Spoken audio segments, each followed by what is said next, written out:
नमस्कार. आजच्या कार्यक्रमाला सुरुवात करताना मला सर्वप्रथम दिशा फाउंडेशनचे आभार मानायचे आहेत. त्याचं कारण असं की राजजींशी अनेक कॅमेऱ्यांसमोर बोलण्याची अनेक वेळेला वेळ आली विविध वाहिन्यांवर, पण जाहीर कार्यक्रमामध्ये अशा प्रकारच्या मुलाखतीचा हा माझा पहिलाच प्रसंग आहे. राजजींचं महाराष्ट्रातलं स्थान आणि महाराष्ट्रातलं त्यांची कामगिरी याच्याबद्दल कुठल्याही प्रकारच्या ओळखीची किंवा प्रस्तावनेची अजिबात गरज नाही याची मला कल्पना आहे. मुलाखतीचं नावच आपण बघितलं असेल, रोखठोक. त्यामुळे कुठल्याही प्रकारच्या नमनाला घडावर तेल न घालता एकाच गोष्टीचा फक्त मुद्दाम उल्लेख करेन. इतक्या साऱ्या ज्येष्ठ नेत्यांच्या मुलाखती घेतल्यानंतर राजजींच्या बाबत आढळणारा एकच भाग फक्त सुरुवातीला सांगतो आणि मुलाखतीला सुरुवात करतो. महाराष्ट्रामध्ये अनेक नेते होऊन गेले, पण अत्यंत सुस्पष्ट शब्दामध्ये आपले विचार मांडणं,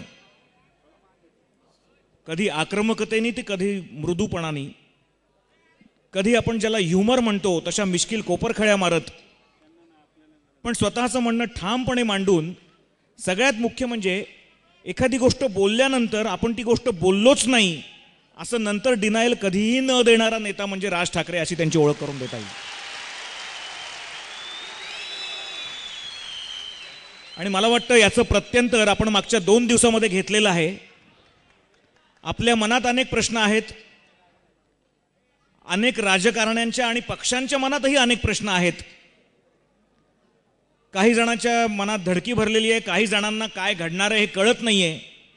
मला असं वाटतं की संपूर्ण महाराष्ट्र एका वेगळ्या ट्रान्झिशनच्या पिरियडमधून जातोय आणि अशा वेळेला एक नवीन पक्ष घेऊन उभं राहिलेलं हे तरुण नेतृत्व विविध विषयांवर काय बोलतंय हे ऐकण्याकरता आपण सगळे उत्सुक आहोत.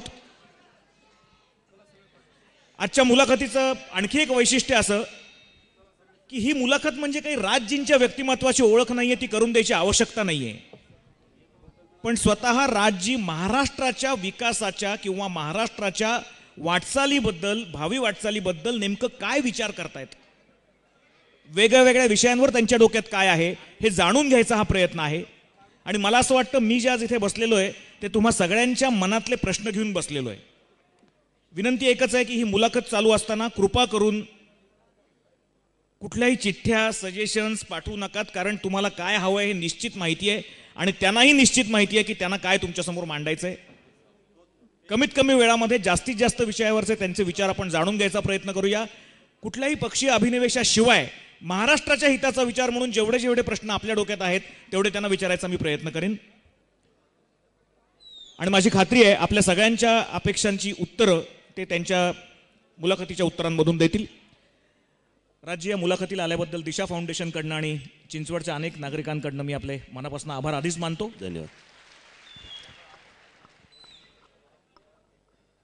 नमनाला घडावर तेल घालत नाही आणि ताकाला जाऊन भांडही लपवत नाही. मागच्या 2 दिवस महाराष्ट्रामध्ये एक अस्वस्थता निर्माण झालेली आहे आणि या सगळ्या हालचालीचं मूळ ज्याला माध्यमं मानतायत, मी किंवा इथलं कोणी मानतंय असं नाही, ज्याला माध्यमं मानतायत ते म्हणजे आपण केलेली काही विधानं. आणि मुळातली ही विधानं आहेत ती परप्रांतीयांच्या विषयीची, त्यांच्या महाराष्ट्रातल्या येण्याविषयीची, अस्तित्वाविषयीची.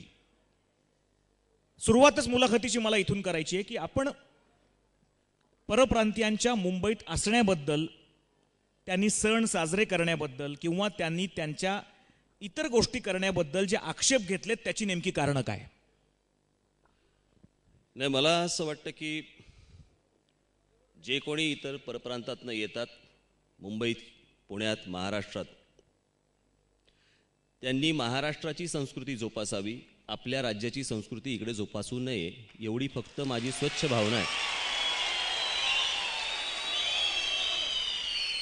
तुम्ही जर महाराष्ट्रामध्ये येणार असाल, रोजीरोटी कमवणार असाल, इथले जर समजा तुम्ही मानणार असाल तर तुम्हाला महाराष्ट्र दिनच साजरा करावा लागेल. उत्तर प्रदेश दिन वगैरे साजरे करता येणार नाहीत, बिलकुल नाहीत. प्रश्न असा आहे की कोणी उत्तर प्रदेश दिन साजरा करतो किंवा काय ते छठपूजा होतात किंवा काय, विषय पूजेचा नाही. विषय दिन साजरा करण्याचा नाही, याच्या मागून ते एक आपली ताकद दाखवण्याचा जो प्रयत्न करतायत तो मला हाणून पाडायचा आहे. आणि नाही ते चोचले मी महाराष्ट्रामध्ये सहन करणार नाही. 2-2, 2,500 हजार मैलावरनं इथे येऊन आम्हाला दादागिरीची भाषा नाही शिकवायची कोणी, बिलकुल ते शिकवायची. आणि माझ्या आक्षेपाचं कारण हेच आहे, ज्या वेळेला ह्या सगळ्या गोष्टी घडतात, आज तुम्ही मुंबईत घ्या, महाराष्ट्रात कुठेही घ्या, पुण्यात घ्या, हे ज्या पद्धतीने हळूहळू घुसत जातात, काय आपल्या महाराष्ट्रामधल्या मराठी पोरांमध्ये कॅलिबर नाही? ते ह्या कुठच्याही प्रकारचं काम करू शकत नाहीत. पण त्यांचा एक माणूस आला की दुसरं कुटुंब घेऊन येतो, चौथा माणूस, 5वा माणूस, असं करत करत ते वाढवत सुटतो.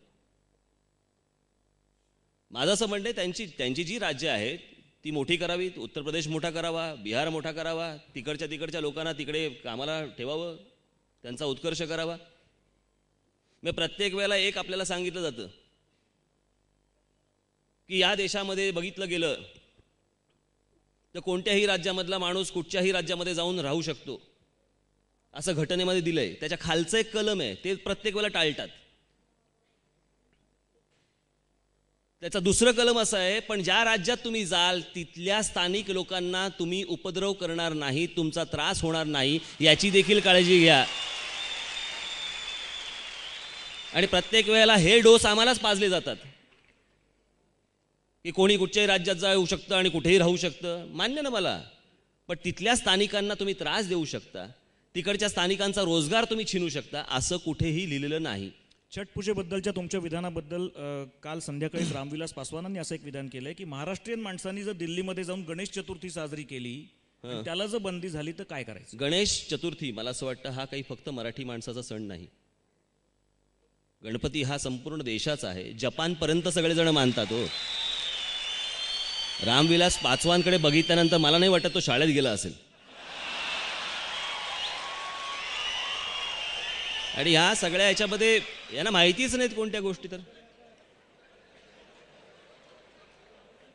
प्रश्न असा आहे, गणपतीची पूजा ही देशभर होते.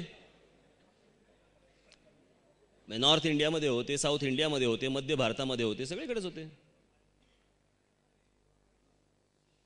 अजून काही वेगळं? तुमच्या विधानानंतर जे काही एक वादळ उठलेलं आहे 2 दिवसापूर्वीपासून, त्याच्यामध्ये अमरसिंगांनी सुद्धा नुकतंच विधान केलेलं आहे की छठ पूजा होऊ दिली जाणार नसेल तर आम्ही काठ्या पुरवू. मी काल सांगितलंच ना, तुम्ही जर काठ्यांची भाषा केली तर मी तलवारीचीच भाषा करीन. आणि हे तुम्ही आम्हाला इथे येऊन काठ्या बिठ्या दाखवायची गरज नाही. हे हिम्मत तुम्ही करू पण नाही. या महाराष्ट्रात यायचं, निमूटपणे राहायचं आणि जायचं. ही भाषा इथे चालून देणार नाही मी, बिलकुल नाही. समाजवादी पक्षासारख्या पक्षांनी असं एक माझा आक्षेप समाजवादी घेतलेले पक्ष हा विषयच नाही. त्यांची आज रॅली आहे म्हणून त्यांच्यावरती सगळं गेलं, बरं का. मला ते देणं घेणं पण नाही. त्या असा एक महाराष्ट्र नवनिर्माण सेना स्वतःचा एक राजकीय आधार वाढवण्याकरता याचा उपयोग करते, असं एक काल प्रेस कॉन्फरन्स घेऊन समाजवादी पार्टीने जाहीर केलं. त्यांना कुठे त्यांना माहिती पण नाही असतात गोष्टी. अज्ञानी लोकांच्या प्रतिक्रियांवरती आपण काय प्रतिक्रिया देणार? मी ज्या वेळेला शिवसेनेमध्ये होतो त्यावेळेला मी रेल्वेचं आंदोलन केलं होतं, विसरले का सगळे? इतकी जर स्मरणशक्ती यांची कमी असेल तर मला असं वाटतं राजकारण त्यांनी सोडून द्यावं. मी हे कधीपासून ही गोष्ट मांडत आलेलो आहे. आणि दुसरी गोष्ट सांगायची झाली तर माझे आजोबा, माझे काका, इथपासून ही गोष्ट संस्काराने माझ्याकडे आलेली आहे. ती पुढे वाढवतोय, पुढे नेतोय. ती याच्यामध्ये मी राजकीय अजेंडा कसला आला? राज्य एक विचारांची सुस्पष्टता म्हणून आता तुम्ही सांगितलेल्या मुद्द्यावरच थोडंसं पुढे जातो. आपण शिवसेनेमध्ये असताना रेल्वे भरतीबद्दल जे आंदोलन केलेलं होतं की फक्त बिहारी माणसांचीच तिथे नियुक्ती केली जाते, त्यांना फेवरेबल ॲटमॉस्फिअर आहे, महाराष्ट्रीयन मुलांना ही संधी का नाही?